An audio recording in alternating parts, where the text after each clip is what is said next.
বন্ধুরা, আমি চলে এসেছি একটা দারুণ স্বাদের রেসিপি নিয়ে। তোমাদের কাছে অনুরোধ রইল যে তোমরা যেখানেই থাকো পুরো ভিডিওটা দেখবে। নমস্কার, আমি শিল্পী। হেলদি ফুড জোনে তোমাদেরকে স্বাগত করছি। তোমাদের কাছে অনুরোধ রইল আমার পুরো রেসিপিটা স্কিপ না করে দেখার। যেখানে থাকো সকলকেই শুভকামনা শুভেচ্ছা জানালাম। রান্নাঘরে চলো, আমি কীভাবে করছি সেটা দেখো। রেসিপিটা কিছুই না, ছোলার ডাল, কিন্তু দারুণ স্বাদের। প্রথমে বাটনাটা করে নিচ্ছি। প্রথমে আমি মশলাটা করছি। জিরে আর শুকনো লঙ্কা দিয়ে প্রথমে শুকনো গুঁড়িয়ে নিলাম, বেশ গুঁড়ো গুঁড়ো হয়ে গেল।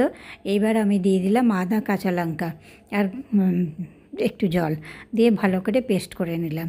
এটা আমার নিরামিষের মশলা হয়ে থাকলো, 2-3 দিনও হয়ে যাবে। এবার আমি আমিষের মধ্যে ডালটা করব, দেখবে অসাধারণ স্বাদের, ক্রিমি টাইপের।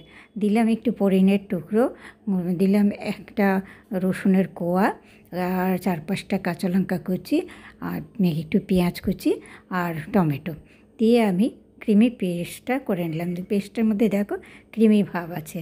এবার ছোলার ডালটা আমি সিদ্ধ করে রেখেছিলাম, বেশি না, 100 গ্রাম ছোলার ডাল, আর তার মধ্যে একটু আলু কুচিয়ে সেদ্ধ করে রেখেছিলাম। সেই ডালটা আমি প্রেশার কুকার থেকে বাটিতে ঢেলে নিলাম।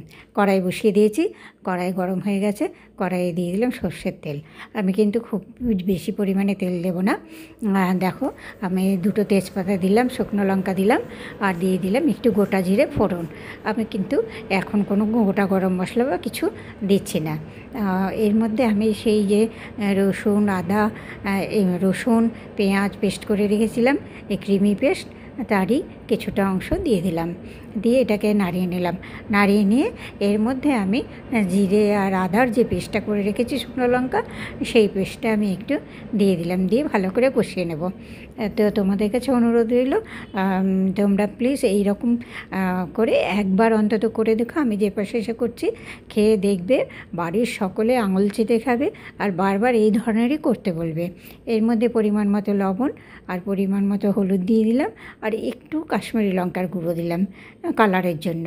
যদিও এটা না দিলেও চলে, তো যাই হোক, অনেকে কালারটা বেশি পছন্দ করে, তারা দেবেন। যারা মনে করেন দেবেন না, তাদের না দিলেও চলবে। আমার বাড়িতে না দিলেই পছন্দ করে, কিন্তু আমি একটু দিলাম। এর মধ্যে কষানো হয়ে গেছে, আমি দিয়ে দিলাম ডালটা দিয়ে একটু ডাল ধোয়া, বাটিটা ধোয়া জল একটু দিয়ে দিলাম। দিয়ে ভালো করে কষিয়ে নিচ্ছি। তোমার অনুরোধ রইল, লাইক, শেয়ার, কমেন্ট করে দিও। গরম মশলা দিয়ে দিলাম, এলাচ গুঁড়ো আর একটু গরম মশলা গুঁড়ো।